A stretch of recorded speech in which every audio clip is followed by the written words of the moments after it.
Hello everyone, welcome back to my channel El-levate. If you're applying for competitive scholarships, fellowships, or jobs, your resume or your CV is one of the single most important documents that's what you will use in your application.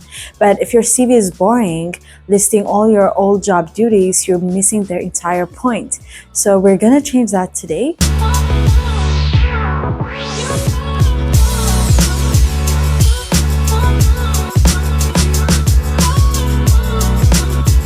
First thing that you need to do is you need to tailor your CV for each application. There should be one standalone format that you prepare once, and then you can continue to tailor that for each application and at the same time update as your career advances. So in some situations, there are formats that you will be given. For example, there's the AU CV format, there's the UN format, scholarship that have their own that give you a CV format. So first, before I get into the tips that you can do, things that you should do on your CV, first I'm gonna just give you an overview of how my CV is laid out. A lot of people, my mentors, have helped me structure my CV. So first, there's a name, and then there's a tagline of which I tailor for each application that I do depending on the thing. So there's like the tagline, like my primary profession or my primary position that I'm aiming toward, thing that I'm very experienced at. There's my name, there's that thing, and then there is my address. You don't need to include too many, just your number, your email. If you want to include your LinkedIn, social media pages, depending on the application, you could also do that. And then I have my professional profile, which is a short paragraph of summarizing my overall professional profile, what I've done in the past, what I've done, what I'm doing now, and what I aim for the future.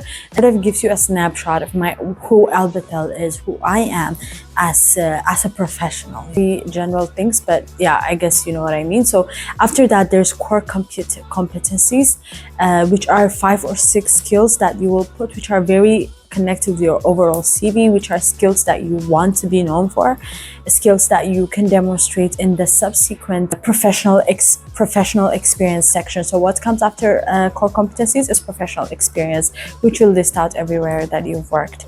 And based on your specific specialties, you can have sections after that. For example, me, I've delivered trainings, I've facilitated different events. So after some time, after I accumulated a lot of experience in that area, I decided to add a section on trainings and facilitations. And then based on your profession, you can do that. If you're, for example, an app developer or a website developer, I mean, those things work more on a portfolio basis, but like, you get what I mean. Depending on your situation, you can add that. So after the specialty sections that you can have, this is what mine looks like. I'm just telling you mine.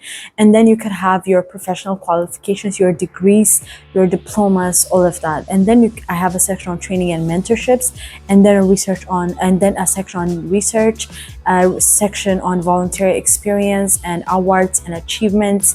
Then passion projects that I have, leadership experience, leadership positions that I've held, my hobbies, and then reference. Hobbies, just a couple, not much. So this is just what I've tailored. This is a structure that I follow based on my profile, but this can be over 2 pages. So depending on the situation, sometimes I condense it, I omit some things. In some applications, I might not include the research experience part. In some applications, I might not include the leadership experience part. Depending on the situation, you can omit some parts and keep some parts.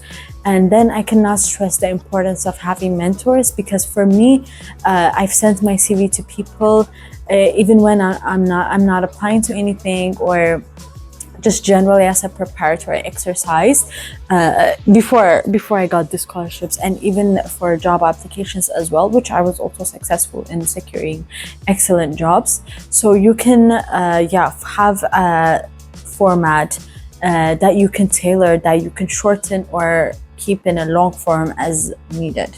So my background is in pharmacy, but I was interested in climate change and planetary health. So I've successfully pivoted to climate change and planetary health, and also policy-related work. And the secret to making this kind of transitions or achieving the specific interest that you have lies, in my opinion, in two main core strategies. Number one thing that you have to do, I need you to catch this, is ditch the duties. You need to lead with achievements. Duty is what your employer paid you to do or what you have been tasked. For example, most people might write on their CV like responsible for doing XYZ, but an achievement is the result of that work, and that is what a hiring manager or someone who's on a judging panel or something would look for. You need to use this a simple action result metric formula. For example, let me give you an example. Instead of saying I was responsible for XYZ, you can say I managed this, and I identified this. Make it action oriented.